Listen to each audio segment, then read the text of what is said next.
Mental Health Ministry, Ephesians 6 Audio Bible. Welcome. We are continuing in chapter 27, New Living Translation. Jacob steals Esau's blessing. One day when Isaac was old and turning blind, he called for Esau, his older son, and said, "My son." "Yes, father," Esau replied. "I am an old man now," Isaac said, "and I don't know when I may die. Take your bow and quiver full of arrows, and go out into the open country to hunt some wild game for me. Prepare my favorite dish and bring it here for me to eat. Then I will pronounce the blessing that belongs to you, my firstborn son, before I die." But Rebekah overheard what Isaac had said to his son Esau. So when Esau left to hunt for the wild game, she said to her son Jacob, "Listen, I heard your father say to Esau, 'Bring me some wild game and prepare me a delicious meal. Then I will bless you in the Lord's presence before I die.' Now my son, listen to me, do exactly as I tell you. Go out to the flocks and bring me 2 fine young goats. I'll use them to prepare your father's favorite dish. Then take the food to your father so he can eat it and bless you before he dies." "But look," Jacob replied to Rebekah, "my brother Esau is a hairy man, and my skin is smooth. What if my father touches me? He'll see that I'm trying to trick him, and then he'll curse me instead of blessing me." But his mother replied, "Then let the curse fall on me, my son. Just do what I tell you. Go out and get the goats for me." So Jacob went out and got the young goats for his mother. Rebekah took them and prepared a delicious meal, just the way Isaac liked it. Then she took Esau's favorite clothes, which were there in the house, and gave them to her young son Jacob. She covered his arms and the smooth part of his neck with the skin of the young goats. Then she gave Jacob the delicious meal, including freshly baked bread. So Jacob took the food to his father. "My father?" he said. "Yes, my son," Isaac answered. "Who are you, Esau or Jacob?" Jacob replied, "It's Esau, your firstborn son. I've done as you told me. Here's the wild game. Now sit up and eat, so you can give me your blessing." Isaac asked, "How did you find it so quickly, my son?" "The Lord your God put it in my path," Jacob replied. Then Isaac said to Jacob, "Come closer so I can touch you and make sure that you really are Esau." So Jacob went closer to his father, and Isaac touched him. "The voice is Jacob's, but the hands are Esau's," Isaac said. But he did not recognize Jacob, because Jacob's hands felt hairy, just like Esau's. So Isaac prepared to bless Jacob. "But are you really my son Esau?" he asked. "Yes, I am," Jacob replied. Then Isaac said, "Now, my son, bring me the wild game, let me eat it, and then I will give you my blessing." So Jacob took the food to his father, and Isaac ate it. He also drank the wine that Jacob served him. Then Isaac said to Jacob, "Please come a little closer and kiss me, my son." So Jacob went over and kissed him. And when Isaac caught the smell of his clothes, he was finally convinced. And he blessed his son. He said, "Ah, the smell of my son is like the smell of the outdoors, which the Lord has blessed. From the dew of heaven and the richness of the earth, may God always give you abundant harvests of grain and bountiful new wine. May many nations become your servants, and may they bow down to you. May you be the master over your brothers, and may your mother's sons bow down to you. All who curse you will be cursed, and all who bless you will be blessed." As soon as Isaac had finished the blessing, Jacob, and almost before Jacob had left his father, Esau returned from his hunt. Esau prepared a delicious meal and brought it to his father. Then he said, "Sit up, my father, and eat my wild game, so you can give me your blessing." But Isaac asked him, "Who are you?" Esau replied, "It's your son, your firstborn son, Esau." Isaac began to tremble uncontrollably and said, "Then who just served me wild game? I have already eaten it, and I blessed him just before you came. And yes, that blessing must stand." When Esau heard his father's words, he let out a loud and bitter cry. "Oh, my father, what about me? Bless me too," he begged. But Isaac said, "Your brother was here, and he tricked me. He has taken away your blessing." Esau explained, "No wonder his name is Jacob, for now he has cheated me twice.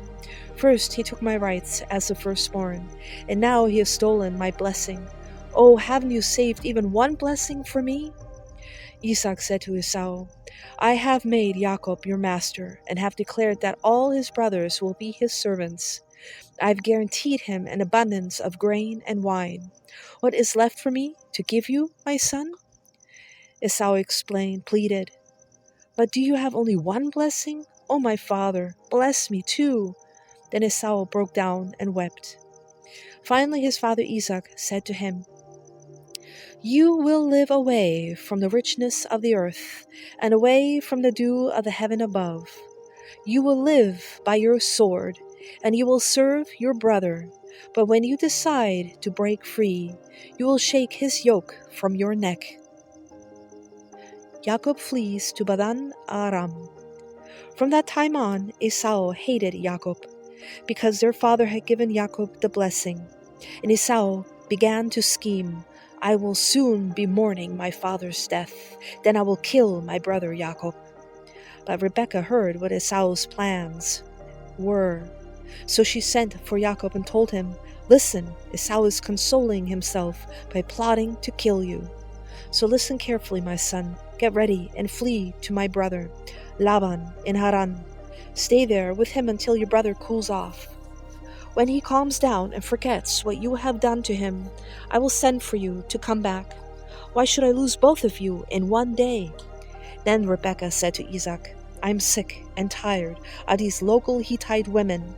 I would rather die than see Jacob marry one of them." In Genesis chapter 27, there's a big warning. Verses 11 through 12. How we react to a moral problem or temptation often shows our real attitudes or agendas. Sometimes we're more worried about getting caught than about doing what's right. Jacob did not seem concerned about the wrongness of his mother's plan. Instead, he feared getting in trouble while carrying it out. If you are worried about getting caught, you are probably in a position that is less than honest. The fear of getting caught is a warning. Jacob paid a huge price for carrying out this dishonest plan. You can choose to do what is right. Genesis chapter 28. So Esau called for Jacob, blessed him, and said, "You must not marry any of these Canaanite women. Instead, go at once to Padan Aram, so the house of your grandfather Bethuel, and marry one of your uncle Laban's daughters. May God Almighty bless you and give you many children, and may your descendants multiply and become many nations. May God pass on to you and your descendants the blessings he promised to Abraham. May you own this land where you are now living as a foreigner, for God gave this land to Abraham." So Isaac sent Jacob away, and he went to Padan Aram to stay with his uncle Laban, his mother's brother, the son of Bethuel the Aramean. Esau knew that his father Isaac had blessed Jacob and sent him to Padan Aram to find a wife, and that he had warned Jacob, "You must not marry a Canaanite woman." He also knew that Jacob had obeyed his parents and gone to Padan Aram. It was now very clear to Esau that his father did not like the local Canaanite women. So Esau visited his uncle Ishmael's family and married one of Ishmael's daughters, in addition to the wives he already had. His new wife's name was Matalath. She was the sister of Nebaioth and the daughter of Ishmael, Abraham's son. Jacob's dream at Bethel. Meanwhile, Jacob left Beersheba and traveled toward Haran. At sundown, he arrived at a good place to set up camp and stopped there for the night. Jacob found a stone to rest his head against and lay down to sleep. As he slept, he dreamed of a stairway that reached from the earth up to heaven, and he saw the angels of God going up and down that stairway. At the top of the stairway stood the Lord, and he said, "I am the Lord, the God of your grandfather Abraham, and the God of your father Isaac. The ground you are lying on belongs to you. I am giving it to you and your descendants. Your descendants will be as numerous as the dust of the earth. They will spread out in all directions, to the west and to the east, to the north and to the south. And all the families of the earth will be blessed through you and your descendants. What's more, I am with you, and I will protect you wherever you go. One day I will bring you back to this land. I will not leave you until I have finished giving you everything I have promised you." Then Jacob awoke from his sleep and said, "Surely the Lord is in this place, and I wasn't even aware of it." But he was also afraid and said, "What an awesome place this is! It is none other than the house of God, the very gateway to heaven." The next morning Jacob got up very early.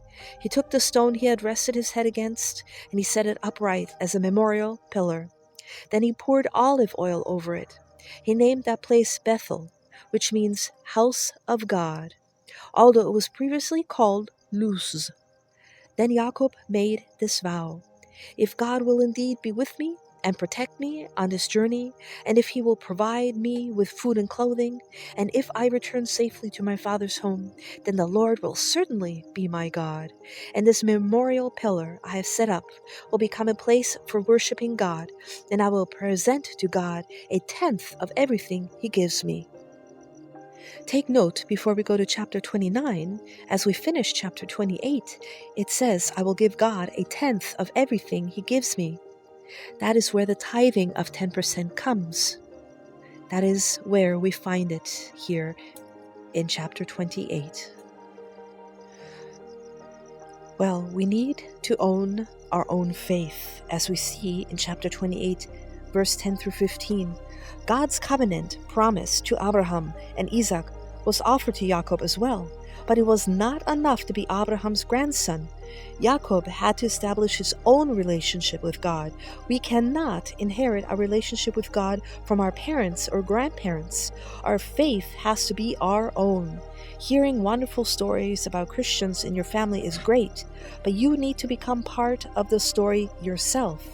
You can also go to Galatians chapter 3, verse 6 through 7.